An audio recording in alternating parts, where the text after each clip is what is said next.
तो वहीं नोएडा में अंतर्राज्यीय और कुख्यात गिरोह सरगना समेत कुल 6 शातिर बदमाश पुलिस की गिरफ्त में हैं। दरअसल फॉर्च्यूनर गाड़ियों को कुछ ही मिनटों में ये लोग चोरी कर लिया करते थे और इन चोरों के पास से 10 महंगी गाड़ियां बरामद की गई है। मॉडर्न टेक्नोलॉजी का इस्तेमाल करके गाड़ियों को ये लोग चोरी किया करते थे और देश के अलग अलग राज्यों में इनका नेटवर्क भी था। ऑन डिमांड करते थे गाड़ियों की चोरी। यूपी, दिल्ली, हरियाणा, महाराष्ट्र समेत अन्य राज्यों में ये गाड़ियों को भेजा करते थे। टेक्निकल तरीके से ये लोग चोरी की घटना को अंजाम दिया करते थे और अभी तक गैंग 50 से भी ज्यादा गाड़ियों को चुरा चुका है। इनका आपराधिक इतिहास है, मैंने आपको उसमें इसलिए दिया है कि काफी इसमें कई सालों से अपराध कर रहे थे। किसी का 15 है, किसी का 16 है, किसी का 8 है, किसी का 10 है। तो इस तरह से इनका अपराध। चोरी करने का तरीका क्या बनेगा? चोरी करने का तरीका ये था कि ये बताते हैं कि जो साइड वाला शीशा होता है ड्राइवर के पास, उसको तोड़ देते हैं। ये तोड़ करके फिर सिस्टम को हैक कर लेते हैं, क्योंकि सारा स्टीयरिंग के पास सिस्टम होता है और वहीं पर इलेक्ट्रॉनिक चाबी होती है। तो फिर उसी को हैक करके हम उसको निकाल लेते थे, सिस्टम ये बाहर ही खोल लेते थे और फिर इलेक्ट्रॉनिक चाबी बना करके उससे स्टार्ट कर लेते थे। कितना इनाम दे रहे हैं टीम को? तो मैम की तरफ से 25,000 का इनाम दिया जाएगा। तो वहीं डीएम डॉक्टर वीके सिंह ने बड़ी कार्रवाई की है। दरअसल उन्होंने एक राजस्व निरीक्षक, एक लेखपाल को तत्काल प्रभाव से निलंबित करने का आदेश दे दिया। तहसील दिवस में पहुंचे डॉक्टर वीके सिंह ने एक राजस्व निरीक्षक जगदीश यादव और लेखपाल नितिन मिश्रा को तत्काल प्रभाव से निलंबित करने का आदेश दिया है। विरासत के मामले में हालांकि गलत रिपोर्ट देने पर जिलाधिकारी डॉक्टर वीके सिंह ने यह बड़ी कार्रवाई की है। पीड़ित को विरासत चढ़वाने के लिए कई बार लगातार उसे बुलाया गया था और 2.5 महीने से राजस्व निरीक्षक और लेखपाल के वो चक्कर काट रहा था। कुबेरपुर निवासी अमान खान विरासत को लेकर जिलाधिकारी से राजस्व निरीक्षक और लेखपाल की शिकायत की थी। शिकायत सुनते ही जिलाधिकारी का पारा चढ़ गया और तत्काल राजस्व निरीक्षक और लेखपाल से रिपोर्ट देने को कहा गया।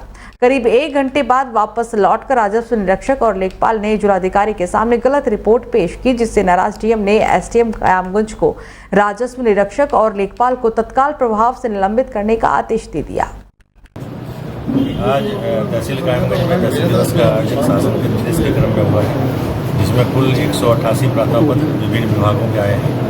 सभी प्रार्थना पत्र का सम्यक समयबद्ध रूप से और गुणवत्तायुक्त निस्तारण हो, इसके संबंध में सभी अधिकारी को निर्देश दे दिए गए हैं और हम उम्मीद करते हैं सभी अधिकारी से कि वो शासन के मंशा के अनुरूप शिकायतकर्ता को सुन के मौका देख के और सम्यक निस्तारण समयबद्ध रूप से करेंगे। आज किसी कार्रवाई की गई किसी अधिकारी या कर्मचारी के खिलाफ? एक राजस्व निरीक्षक और एक लेखपाल जो कि विरासत के मामले में उन्होंने गलत रिपोर्ट दिया, उसको निलंबित करने के लिए हमने एसडीएम को निर्देश दिए। तो मिर्जापुर लालगंज थाना क्षेत्र के कुशियरा दरी जल प्रपात में जौनपुर के 2 सैलानी की डूबने की वजह से मौत हो गई। हादसा रविवार की शाम को हुआ था। दरअसल जौनपुर के 8 लोग कुशियरा जल प्रपात पर रविवार को यहां आए हुए थे। 5 युवक गहरे दह में चले गए, जिसमें 2 लोगों की जान चली गई। 3 अन्य साथी शोर मचाते हुए पानी से बाहर निकल गए और घटना की सूचना पुलिस को दी।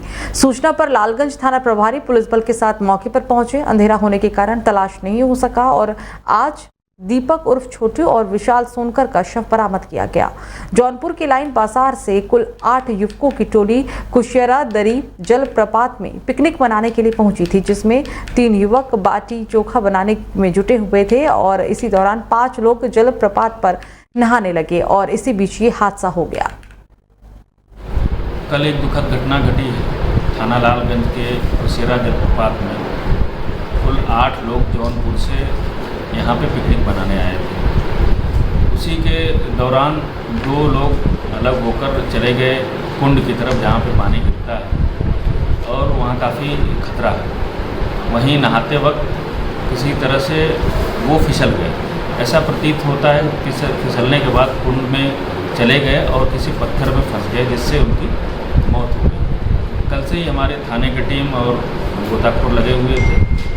आज दोनों डेड बॉडी बरामद कर ली गई।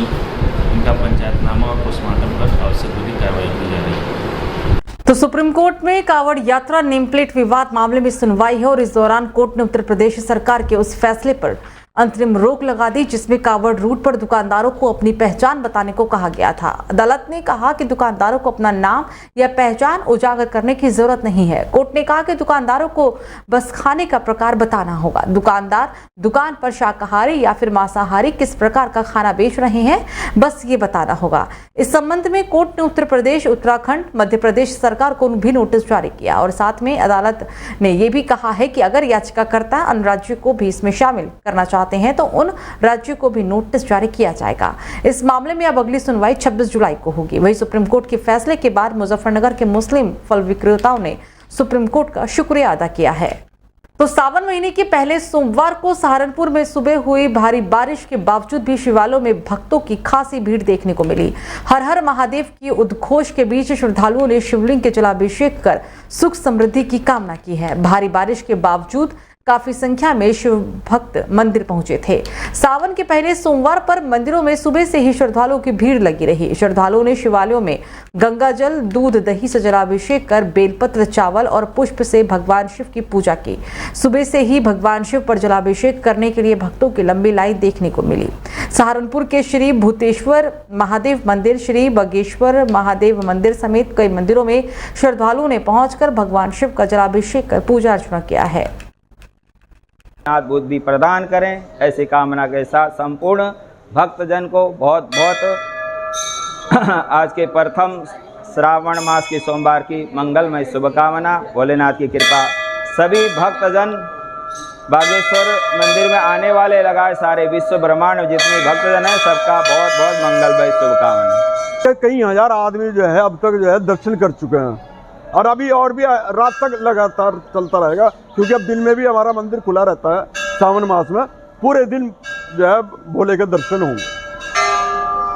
आज सावन का पहला सोमवार है। आप सभी को सावन के पहले सोमवार की शुभकामनाएं। आपका नाम? मेरा नाम संजय कुमार है। कैसा लग रहा है? कैसे? बहुत अच्छा लग रहा है आज आकर। आज पहला सोमवार है, बाबा की कृपा बहुत है हम पर। जय भोले। आपको सुनकर हैरानी होगी कि मुकदमे की वजह से बाढ़ आ गई, लेकिन ये बात बिल्कुल सच है। मुकदमे की वजह से आई बाढ़ की वजह से दर्जनों गांव के लोग काफी परेशान हैं। बच्चे स्कूल जाने के लिए नाव का सहारा ले रहे हैं। हथेली पर जान जोखिम में डालकर लोग स्कूल जा रहे हैं। दरअसल वाल्टरगंज हरदिया मार्ग से बड़ी बक्सरी गणेशपुर के बीच 200 मीटर सड़क मुकदमे की पेंच में फंसने की वजह से दशकों से अधूरी पड़ी है। सड़क के रास्ते में पड़ने वाली जमीन के मालिक ने मुकदमा कर कोर्ट से स्थगन आदेश ले रखा है, जिसकी वजह से सड़क अधूरी है और बाढ़ के समय से लगातार नदी का पानी भी गांव में आ जाता है और इससे काफी लोग परेशान रहते हैं। बस्ती शहर से सटे वाल्टरगंज हरदिया मार्ग से बड़ी बक्सई गणेशपुर जाने वाले रास्ते पर इन दिनों नाव चल रही है। महज 200 मीटर अधूरी सड़क बाढ़ का कारण बन चुकी है। तो ये किराए पे लेके आए हैं कि इसमें प्रशासन द्वारा मिला है? नहीं, हम खरीद के लेके आए हैं। यहाँ जो नया आई है अपने बादौलत खरीद के आई है। प्रशासन से कोई मदद नहीं है? कोई मदद नहीं है। क्या नाम है आपका? संतोष। गांव में कोई नहीं भी आया है।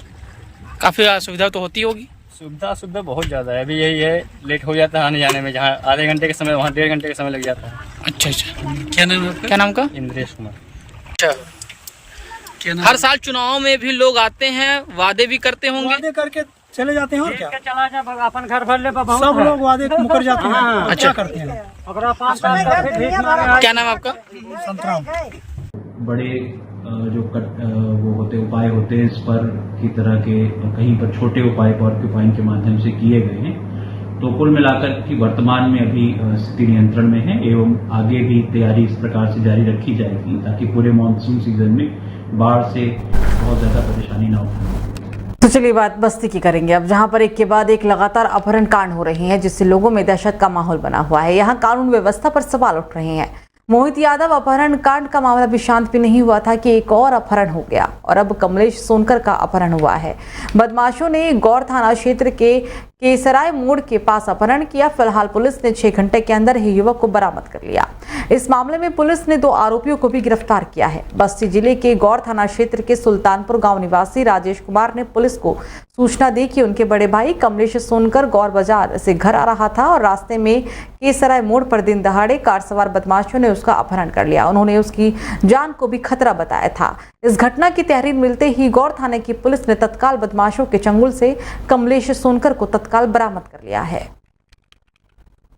एसओजी संबंधित अगल बगल के थाना प्रभारियों और दूसरे जनपदों से भी सारे जगह के पुलिस को एक्टिवेट कराया गया और फिर लगभग 6 घंटे के अंतराल पे ही अपहरित की सकुशल बरामदगी कराई गई है।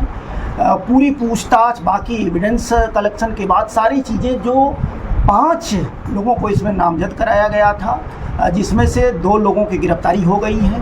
3 अभी भी अभियुक्त जिसकी गिरफ्तारी के लिए हम सार्थक प्रयास कर रहे हैं। जो प्रथम दृष्टया जानकारी हुई उसके आधार पर यह ज्ञात हुआ कि दोनों पक्षों के बीच में जनपद गोंडा में कल ही के दिन कुछ लड़ाई झगड़ा हुआ था और जिसी को लेकर के और इस घटना का अंजाम दिया गया था। किस चीज़ की लड़ाई हुई थी, किस बात को लेकर सर? आपसी दोनों लोगों की लड़ाई चल रही थी। वहाँ तहरीर वगैरह भी इन लोगों ने दिया था और हम जनपद गोंडा से इस प्रकरण में हम संपर्क में हैं और उसकी भी हम पूछताछ गहन करा रहे हैं।